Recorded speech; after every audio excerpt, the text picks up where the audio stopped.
Les tensions entre Jésus et les pharisiens s'aggravent. Ces derniers cherchent à l'enfermer dans un dilemme en lui posant la question: faut-il payer l'impôt à l'empereur? Si Jésus répond oui, il passera pour un collaborateur de l'occupant aux yeux de son peuple opprimé. S'il répond non, il sera dénoncé au pouvoir occupant qui ne badinait pas avec l'impôt. Mais Jésus échappe au piège en faisant une réponse devenue proverbiale. Puisque les pharisiens ont les poches pleines de la monnaie romaine, ils reconnaissent implicitement ce pouvoir politique, ce qui implique qu'ils lui paient l'impôt. Mais Jésus en profite pour insister sur le culte à rendre à Dieu seul. Hors de son temps, les empereurs romains commençaient à être divinisés. Bientôt, le refus de les honorer par un culte sera la cause de la condamnation à mort de beaucoup de chrétiens.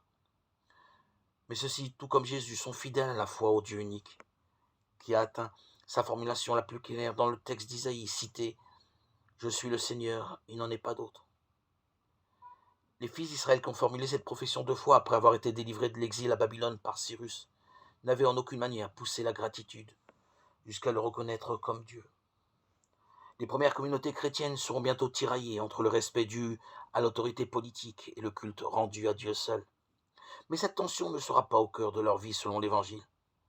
Dans sa première lettre aux Thessaloniciens, qui est le document chrétien le plus ancien, l'apôtre Paul se souvient de leur foi, de leur charité et de leur espérance.